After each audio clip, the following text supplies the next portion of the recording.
The letter arrived on a Tuesday, which I've always found to be the most offensive day of the week. It's a smug, beige, overachieving day, and it was in that spirit that the Serenity Springs Homeowners Association chose to conduct its business. The envelope itself was beige, not cream or ivory. It was beige. The precise, joy-sucking color of watery coffee, unseasoned mashed potatoes, and government-issued file cabinets. It had the weight of a jury summons and the smug little Serenity Springs logo, a flamingo staring at a cypress tree with what I could only assume was profound existential dread in the top left corner. I plucked it from the mailbox, the Texas sun already trying to melt my eyeballs. Nothing good ever comes in a beige envelope, I muttered to my own lawn. My lawn, for the most part, was a decent to good lawn. It was green, it was mowed, but it had one single, rebellious spot. Inside, I tore it open. My partner, Sarah, a saint for putting up with both me and this neighborhood, was in the kitchen. "You're making your 'I just got an email from that prince who needs money' face," she called out. "Worse," I said, unfolding the single, crisp sheet of beige paper. "It's from the Queen." The Queen, of course, was Brenda. Brenda, the HOA president, a woman who had somehow weaponized a polo shirt and a clipboard into a local reign of terror. She was a self-appointed tyrant who believed community was just another word for mandatory aesthetic conformity. The letter was short, brutal, and to the point. Violation notice, Re 1241. Serenity Drive. Violation, Section 8.2a. Failure to maintain uniform lawn verdure. I had to read that twice. Uniform lawn verdure. It sounded like a medical condition. "I'm sorry, Mr. Johnson, but your grass has a terminal case of non-uniform verdure. We'll make it comfortable." The letter continued. "A 2x2, approx patch of non-verdure, brown grass, was observed. This is in direct violation. A fine of $7,500 has been assessed. You have 10 calendar days to pay the fine and remediate the issue. Failure to remediate will result in additional fines. Remediate the issue." I walked to the front window. There it was, the patch. It was, in fact, a 2-by-2-foot patch. A perfect circle, right near the curb, where the summer sun was most brutal, and my sprinkler system, despite my constant tinkering, just seemed to skip over. It wasn't just brown, it was dead. It was a khaki-colored frisbee of botanical failure. It was an X patch. $75. For that. I looked across the street, and a shiver went down my spine. There, in the wild, was Brenda. She was standing on the sidewalk in front of Dave's house. She was wearing her official HOA logo polo, beige naturally, visor, and was holding her ever-present clipboard. She was, and I am not joking, measuring Dave's mailbox with a tape measure.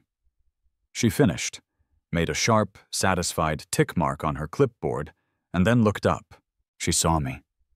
Through the window, from 50 yards away. She didn't wave. She didn't smile. She just nodded. It was a slow, deliberate nod. An "I got you" nod. A "your non-uniform verdure will not go unpunished" nod. I recoiled from the window. She's auditing mailboxes. Sarah came over, reading the letter over my shoulder. She let out a long, weary sigh. "Brenda, of course. $75 for a dead spot? It's not dead, Sarah, I said, my voice dripping with sarcasm. It's non-verdant. We have to remediate it. This is the same woman who sent us a warning because our holiday lights were in excess of the approved lumens, Sarah recalled. And who said my welcome mat was confrontationally large, I added. So, just water it more? Sarah suggested, ever the pragmatist. Water it more? I'm already watering the whole state of Texas. That patch is beyond water. It needs a priest. It needs a resurrection. I've seeded it. I've fertilized it. I've begged it. That patch is dead.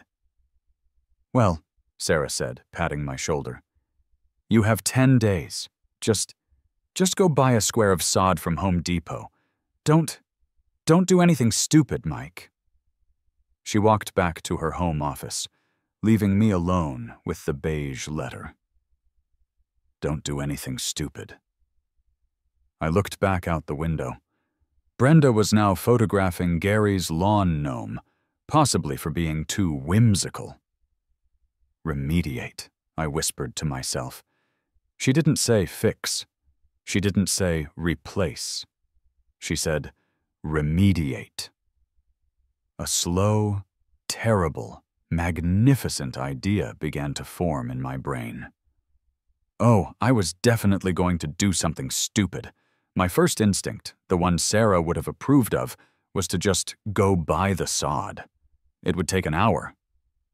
The $75 fine was sunk costs, an asshole tax for living in Serenity Springs.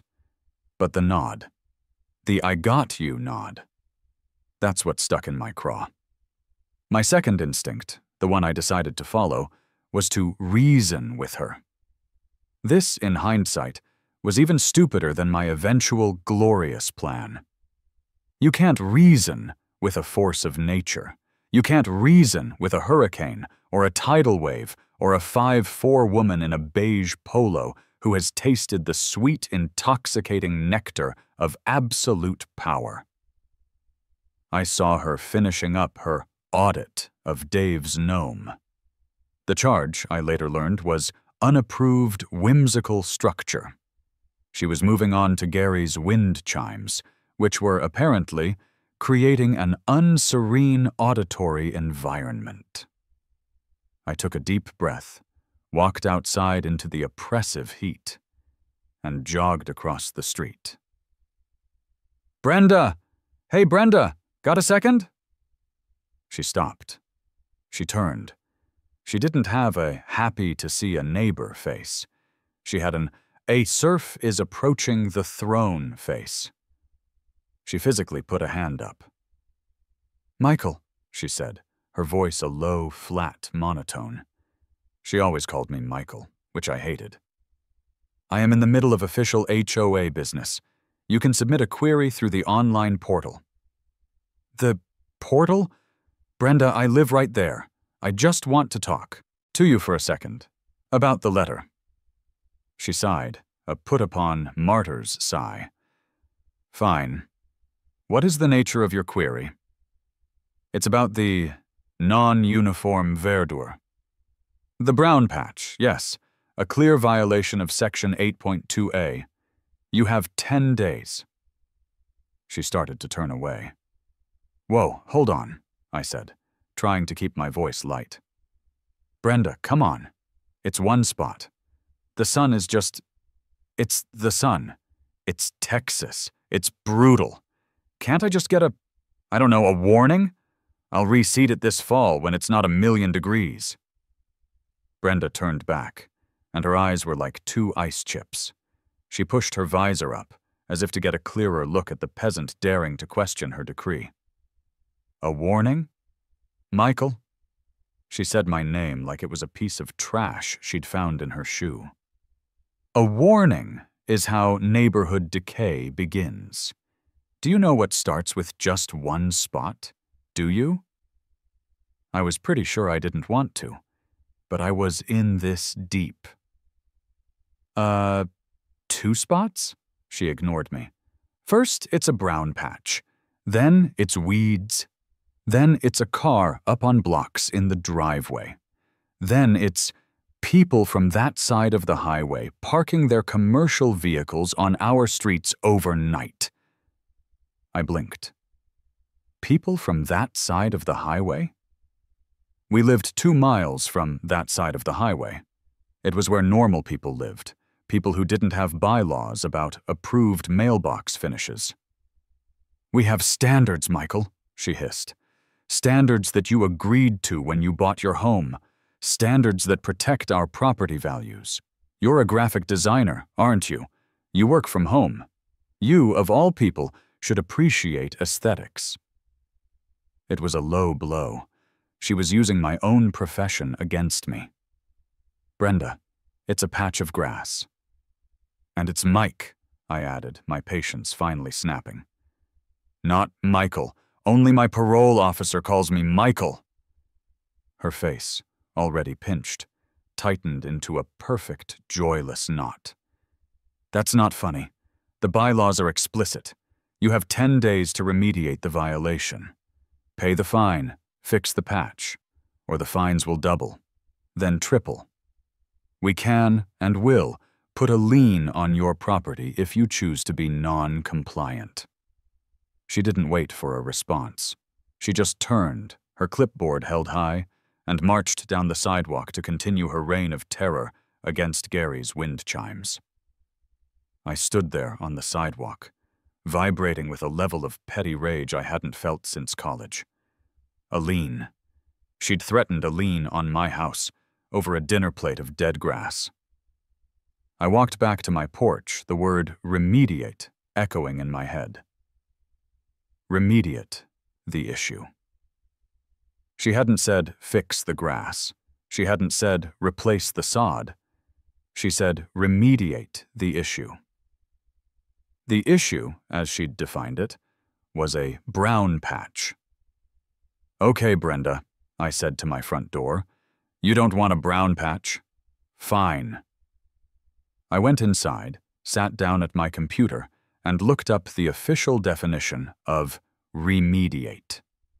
Remediate, V. To provide a remedy for. To heal or cure. To correct or improve a deficiency. I smiled. The deficiency was the brown patch. I was just going to correct it. I wasn't going to heal it. I was going to improve it. I picked up my phone and dialed. "Hey, Sal, you busy?" I was in my garage, staring at a bag of potting soil. This was the Sarah-approved solution. Go to Home Depot, buy a single pathetic square of sod, cut out the dead patch, and replace it. Boring. Compliant. Obedient. And where was the fun in that? It would give Brenda the one thing I was determined to deny her. The satisfaction of having won. No, I wasn't going to do what she wanted. I was going to do what she said. I was going to remediate. Sal, my buddy, a contractor who loved chaos as much as he loved a good power tool, picked up on the third ring. "Mikey, what's burning?" "My lawn, apparently," I said. "Hey, Sal, hypothetical question." "I love hypotheticals," Sal said, "and I'm already billing you for this conversation. If you had a brown spot on your lawn, about 2 by 2, and a neighborhood witch told you to remediate it or she'd put a lien on your house." There was a long pause. Then Sal said, "I'd pour concrete on the whole patch and paint it bright green. Maybe add some of that glitter." "Tempting," I said. "Incredibly tempting. But I think she'd test the concrete. She's thorough. I need something pettier. I need something maliciously compliant." Malicious compliance. Ooh, that's my favorite kind. What are the rules? What are the bylaws she's using? Section 8.2a, failure to maintain uniform lawn verdure. Sal cackled. A true deep-from-the-belly cackle. "Uniform lawn verdure? That sounds expensive. Okay, so the issue is the brown, not the grass. Exactly. And she's got other bylaws. I checked. Section 9.4, Lawn Ornaments. It limits gnomes to 18 inches. It says no non-native flora. Trust me, I already thought about a single, massive, ugly cactus. She's thought of everything, Sal said, his voice full of mock admiration. A true artist. So, what if it's not grass? That's what I'm thinking, I said, pacing my garage. I walked to the door and looked out at the patch. It was baked by the sun. It was dry, dusty, almost. I'm looking at it right now, Sal, I said, a grin spreading across my face. It's not really brown, it's more sand-colored. Another long, beautiful pause. No. Sal's voice was filled with a dawning, glorious horror. Oh, yes. You're not. Mike, you're not. I am, Sal. It's not a brown patch of dead grass. It's a remediated patch of beach. Playa del Miguel, Sal shouted, and I could hear him slap his knee. Mike, this is why I love you. In a strictly platonic, I want to watch this dumpster fire burn kind of way. This is art. I need supplies, I said, feeling the creative energy flow. I'm going to the craft store. The craft store? You're gonna, what, get some of that blue glass for water? Don't give me ideas, Sal. I'm starting simple. But she did say in the new fine that she was fining me for an unapproved structure.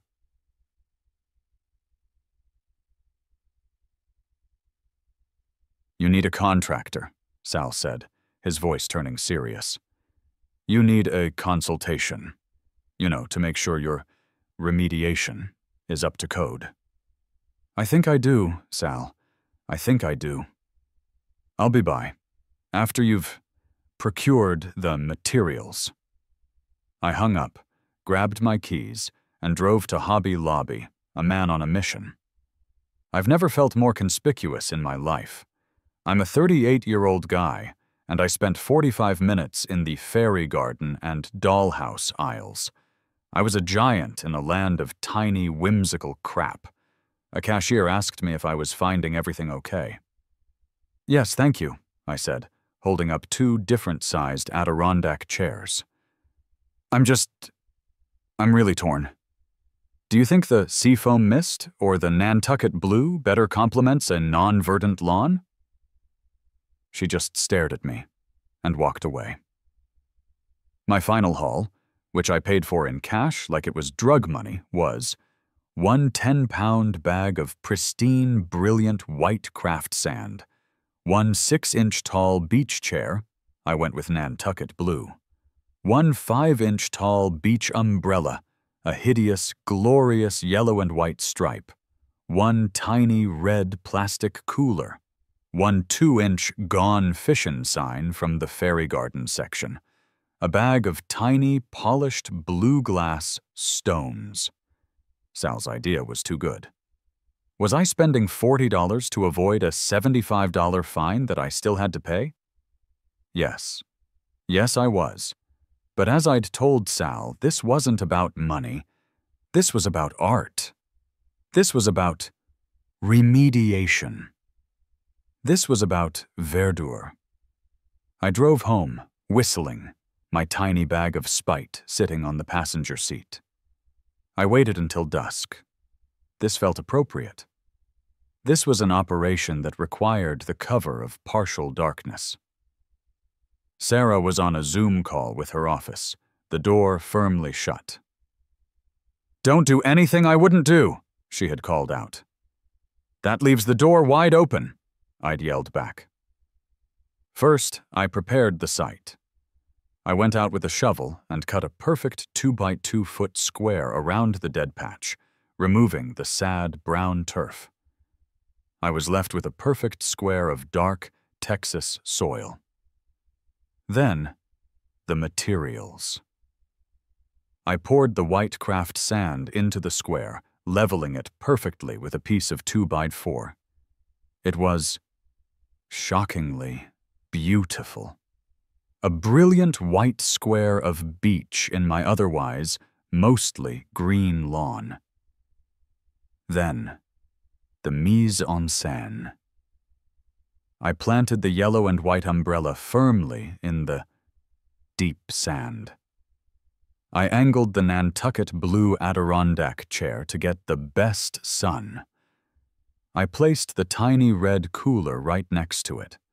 I carefully arranged the blue glass stones in a sweeping arc to simulate the tide. Finally, the pièce de résistance.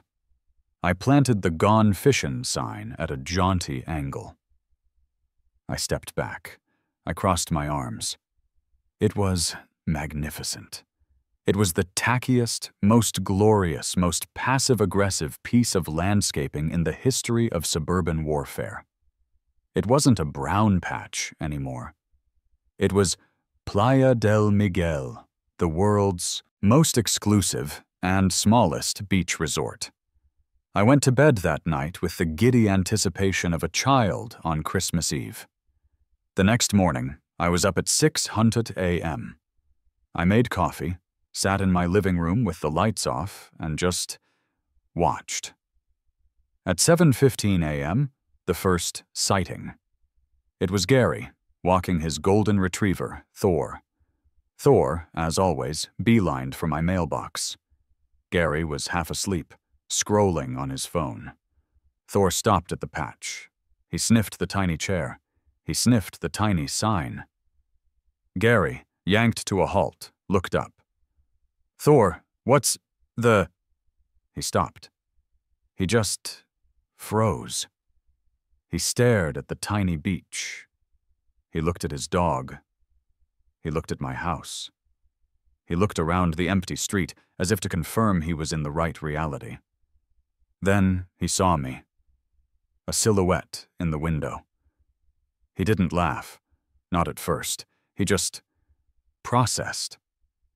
Then his shoulders started to shake. He put a hand over his mouth, and finally he just gave me a slow, single, respectful nod. The opposite of Brenda's nod. This was a "you magnificent bastard" nod.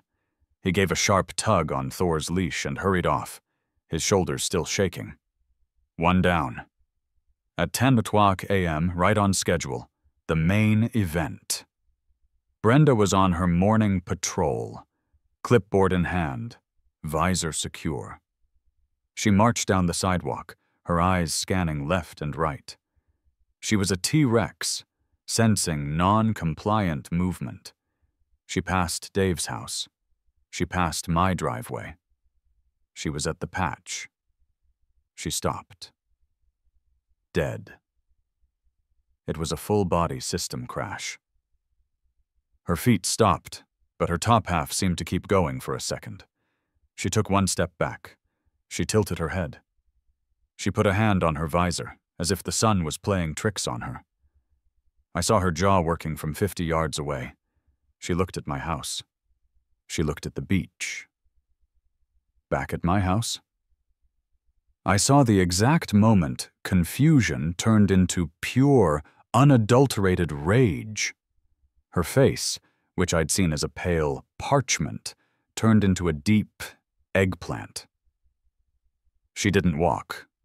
She stormed. Up my driveway, across my lawn, oh, the irony, and hammered on my front door. I let her wait a good 10 seconds. Then I opened it, holding my coffee. "Oh, good morning, Brenda," I said, with all the cheer I could muster. "Coffee? Bit hot for a patrol, isn't it?" What is that?" she sputtered, jabbing a trembling finger toward the lawn.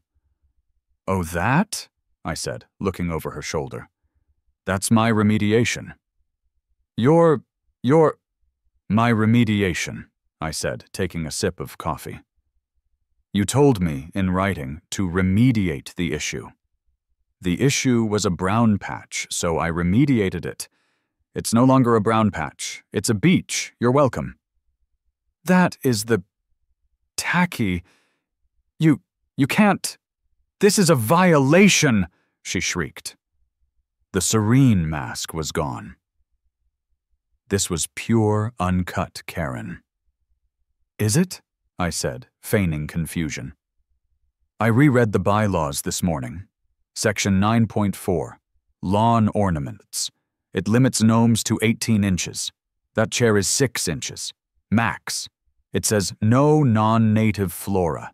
Sand is silica. Brenda, it's a mineral. The earth is full of it. And as for the Gone Fishin' sign, well, that's just a statement of intent. I've read the bylaws cover to cover. There is nothing in there about tiny beaches. Brenda's mouth opened and closed. No sound came out. She was rebooting. You will be hearing from the HOA's legal counsel, she finally managed, her voice cracking. This is an unapproved structure. A structure, I said, leaning against the doorframe. It's doll furniture, Brenda. You're going to pay a lawyer, with our HOA dues, to argue that a 6-inch chair is an unapproved structure? You'll have a hard time convincing a judge. This is not over, Michael. It's Mike, Brenda, and if you're fining me, that's fine. But you'll have to specify the new violation, because failure to maintain uniform lawn verdure is, as you can see, officially remediated. She made a sound somewhere between a kettle whistle and a dying wolverine. She turned on her heel, her sensible Skechers squeaking in fury, and stomped off, furiously punching numbers into her phone. I stood on my porch and sipped my coffee. It was, without a doubt, the best coffee I had ever had in my entire life. The Victory Coffee High lasted about 24 hours. The next beige envelope arrived with "Second Notice," hand-delivered, scrawled on it in Brenda's angry, spiky handwriting. She must have shoved it through my mail slot at 5 a.m. This one was an escalation. Dear Mr. Johnson, it read, your remediation is unapproved. Your property is now in violation of Section 7.1, Unapproved Structural Installation, and Section 7.3, Unapproved Alteration to Landscaping. A new fine of $250 has been assessed. Furthermore, your original fine for Section 8.2a remains, as the issue has not been cured, only covered. She was fining me for the problem and the solution. Oh, this was war. A structure, I yelled to Sarah. She's calling it a structure and failure to cure. Sarah read the letter. Mike, this is getting out of hand. $250? Just take the tiny chairs away, please. Take them away? Sarah, she's called it a structure. She has dared me. If she wants a structure, I'll give her a structure. A professionally installed structure. I dialed Sal. Sal's hardscaping and masonry, where the rocks are hard and the labor ain't, he answered. Sal, it's Mike. She's doubled down. She's calling it an unapproved structure. Sal went silent. Then he said, Well, is it? It's a doll chair. But you know what? If she wants a structure, let's give her a structure. I need that seawall, and I think it needs a VIP rope for, crowd control. I'll be there in an hour, Sal said, and I'm bringing my hard hat. An hour later, Sal, a true American hero, pulled up in his massive, gleaming white Ford F-250, emblazoned on the side, in giant professional letters, Sal's hardscaping and masonry, patios, retaining walls, water features. He was, as promised, wearing a neon yellow hard hat, a matching safety vest, steel-toed boots, and he was carrying a clipboard. He looked official. He got out of his truck, slammed the door, and marched over to Playa del Miguel.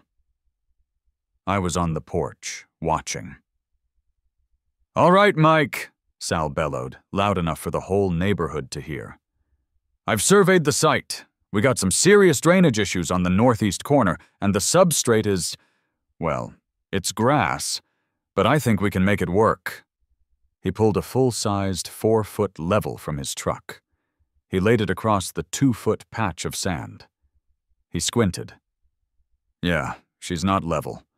We're gonna have some subsidence issues if we don't build a proper retaining wall."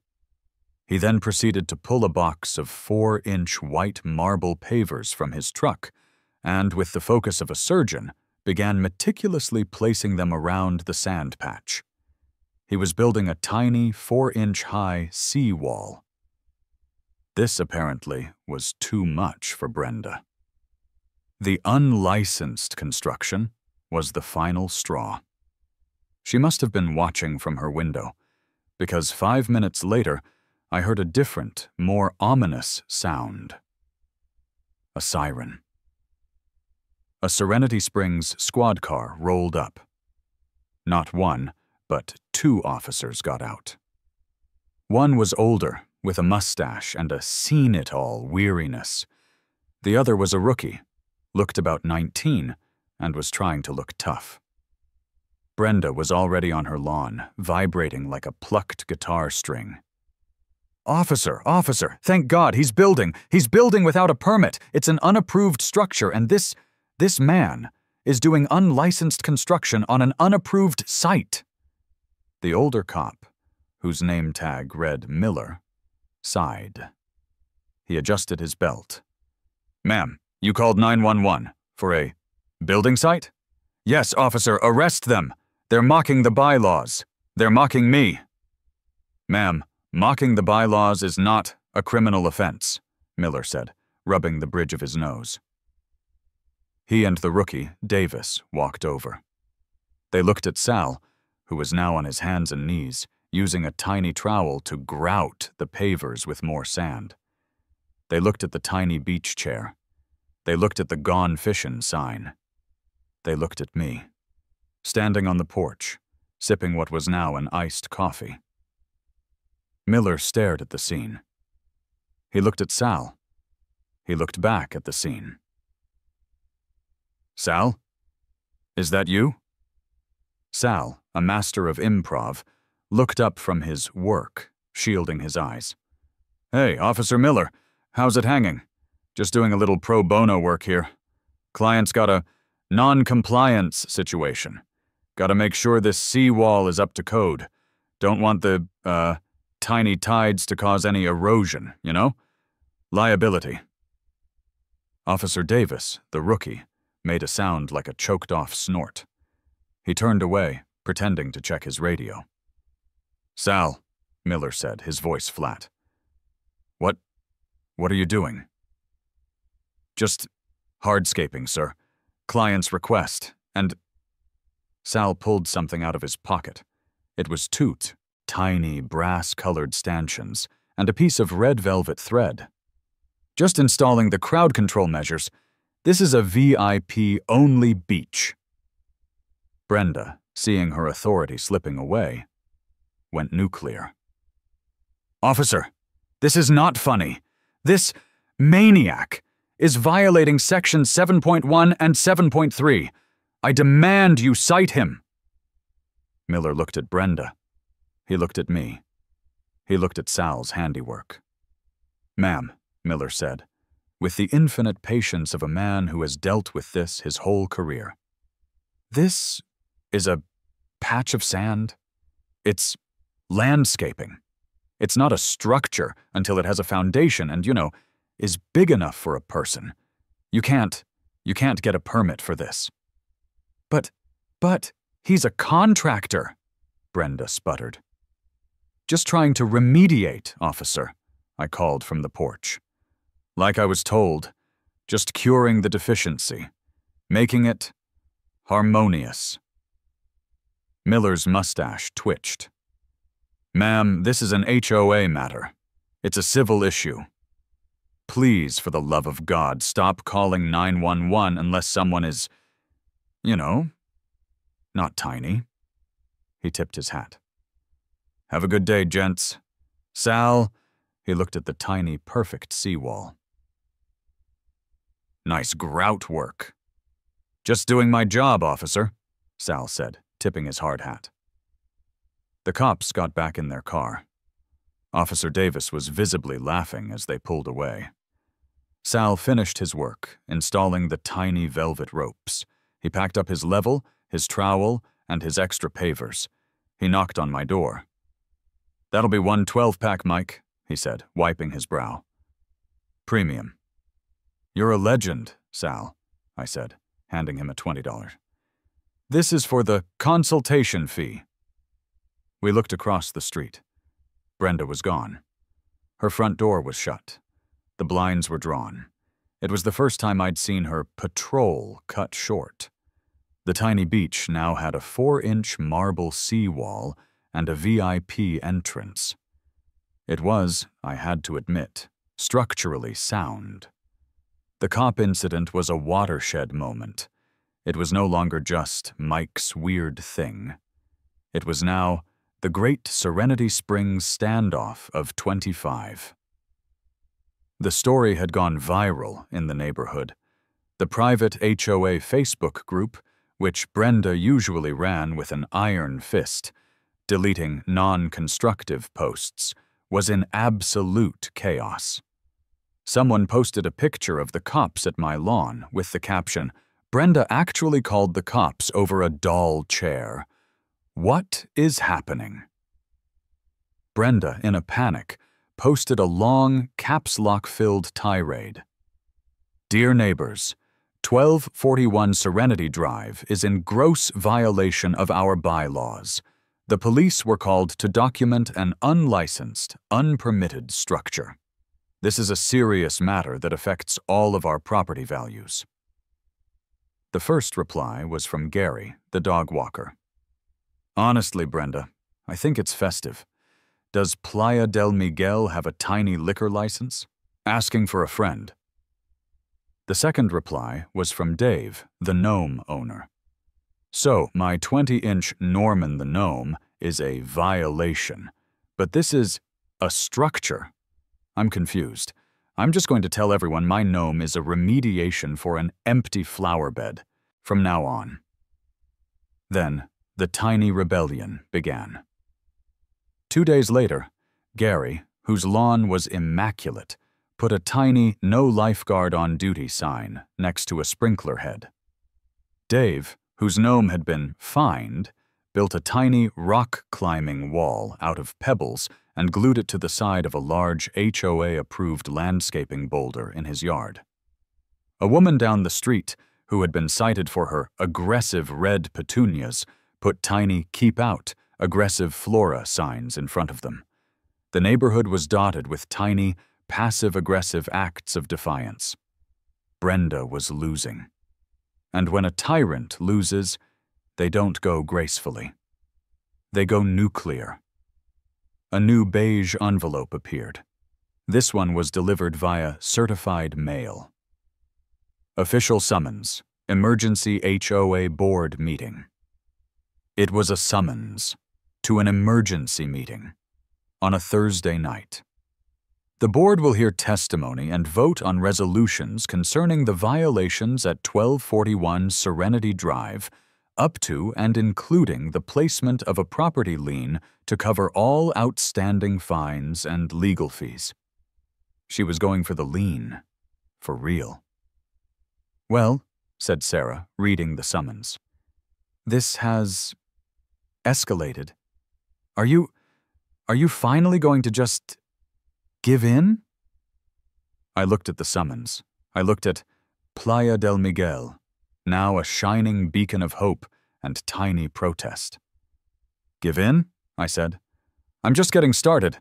I'm bringing a presentation." The community center rec room was a fluorescent-lit hellscape of linoleum floors, metal folding chairs, and the smell of stale coffee. And it was packed. Usually these meetings were just Brenda and her 2 board member acolytes. Tonight, everyone was there. Gary, Dave, the aggressive Petunia lady. Sal had even shown up to offer professional testimony on the structural integrity, he'd whispered to me. At the front, at a long folding table, sat Brenda, flanked by her 2 board members. Ron, a retired accountant who always looked like he'd just swallowed a bug, and Margaret, a sweet-looking older lady who was rumored to be the brains behind the approved paint color list. Brenda banged a tiny gavel. "Order! This emergency meeting of the Serenity Springs Homeowners Association is now in session. We are here to discuss Agenda Item 1, the egregious, continued, and willful violations at 1241 Serenity Drive." "Mr. Johnson," she glared at me, "do you have anything to say for yourself before this board votes to place a lien on your property?" This was it. I stood up. I'd printed out all my evidence. "I do, Brenda. Thank you for asking. Good evening, everyone. For those who don't know me, I'm Mike Johnson. My lawn is 1241 Serenity Drive." A few people snickered. "I was summoned here tonight to answer for my violations, so let's review them. First," I held up the first letter, "I was fined $75 for failure to maintain uniform lawn verdure, a 2x2 brown patch." "A gross violation," Brenda interjected.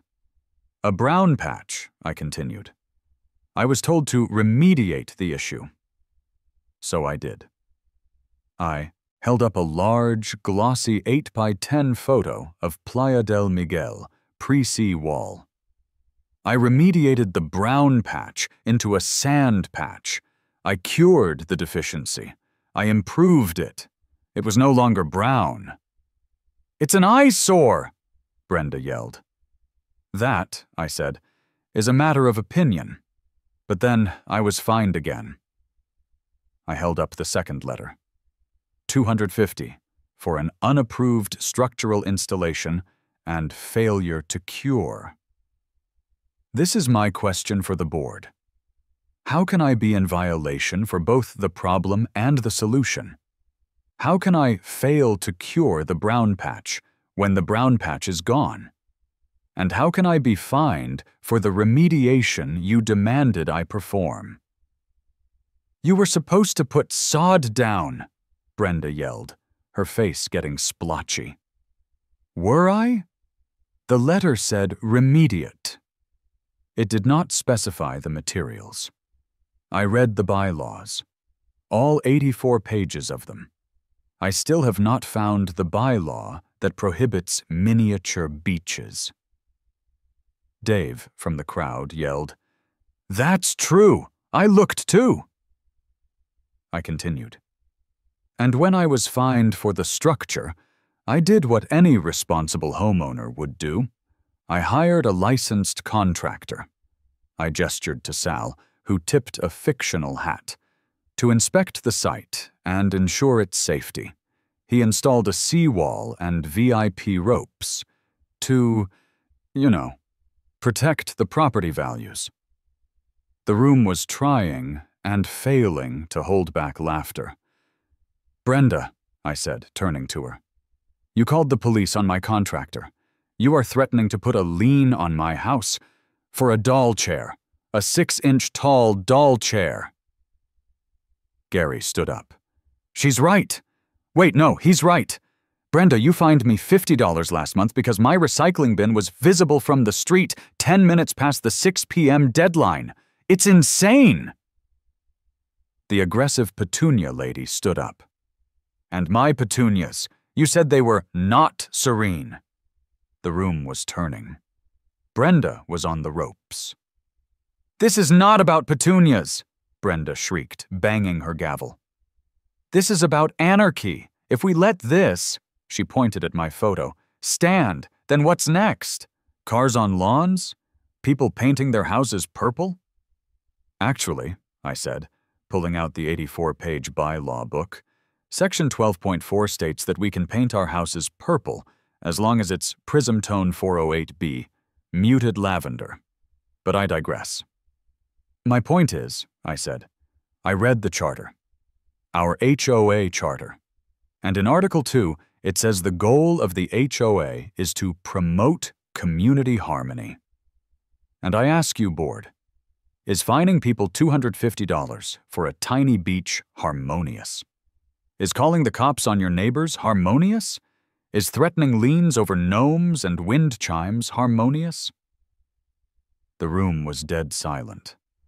Brenda, seeing she'd lost the crowd, went for the legal win. I call for a vote. A vote to find 1241 Serenity Drive in non-compliance and to authorize legal action, including a lien, to cure the defect and collect all outstanding fines. All in favor, Brenda said, raising her hand. Aye. She stared hard at her two board members. Ron, the accountant, looked at the crowd. He looked at me. He looked at Brenda. He nervously adjusted his glasses. Nay, he squeaked. Brenda's jaw dropped. Ron? I'm sorry, Brenda, he said, shrinking. But the kid's got a point. It's just doll furniture. We'll be laughed out of court. Our D&O insurance won't cover us for gross negligence. Brenda turned to Margaret, her last hope. Margaret, vote. Margaret, the sweet old lady, looked at her knitting in her lap. She looked up at Brenda with watery eyes. Oh, this is all just so unpleasant. I abstain. Brenda looked like she'd been physically slapped. Abstain? You can't abstain. I just did, Margaret whispered. The motion fails, Ron said, looking shocked at his own words.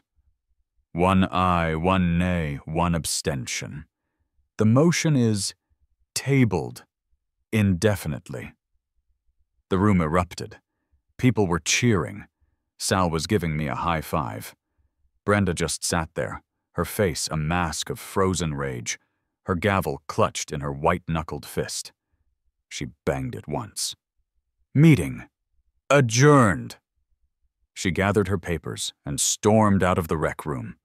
The tiny rebellion had won. The board meeting changed everything. I was, for a brief, glorious moment, a local folk hero.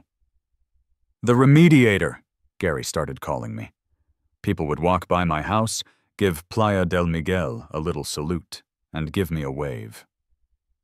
The tiny rebellion was in full swing. Dave's gnome got a tiny, hand-knitted, HOA-approved sweater. The aggressive Petunia lady put a tiny velvet rope around her flower bed. The fines? They were, as Ron had stated, tabled indefinitely. They vanished into the same beige, bureaucratic limbo from which they had been born. Brenda was still president. You can't win 'em all. But she was subdued. She'd lost her power. Her patrols were less frequent, and she was no longer seen with her tape measure. She had been, in the politest way possible, remediated. The clipboard, once a scepter of power, was now held just a little bit lower. I never did fix the patch. The brown grass never grew back. In fact, over the next few weeks, the Bermuda grass from the rest of the lawn started to creep over Sal's marble seawall, creating a lush, green border around the white sand. It looked even funnier, like a tropical suburban sinkhole. I added to it. I couldn't help myself. I found a tiny plastic shark fin online, and I planted it in the sand, just offshore from the blue glass tide. A warning to all tiny swimmers. It was a few weeks later, a perfect Saturday morning. Sarah and I were on the porch, drinking coffee. The real kind, not the victory kind. Just coffee. Right at 10 o'clock a.m. Like clockwork, Brenda walked by. It was the first time I'd seen her patrol my side of the street in a month. She walked past, she stopped. She eyed Playa del Miguel. She eyed the shark fin. She looked at me. I smiled and raised my coffee cup. "Morning, Brenda," I called out cheerfully. "Beautiful day for the beach." She just scowled. A deep, profound, soul-crushing scowl. She didn't say a word. She just turned and walked on, her sensible Skechers moving just a little bit faster than usual. Sarah watched her go, then turned to me. She was hiding a smile. "You're a menace. You know that?" she said. "I know," I said, taking a sip. "But I'm her menace." "You poked the bear, Mike, and you won. Can you just leave it alone now? Let the tiny beach be a monument to your victory?" I looked at the beach. It was bright. It was tacky. It was perfect. "Yeah," I said, leaning back in my chair. "Yeah, probably." I waited a beat. "Hey, you think the beach needs a tiny lifeguard stand? I've seen some on Etsy." Sarah sighed, but this time she laughed. A full, genuine laugh. "I'll go to the craft store," she said. "But you're building it." And that's how I learned that in Serenity Springs, you don't fight the HOA with logic, or with anger, or with sod. You remediate them. One tiny, tacky, gloriously malicious beach at a time.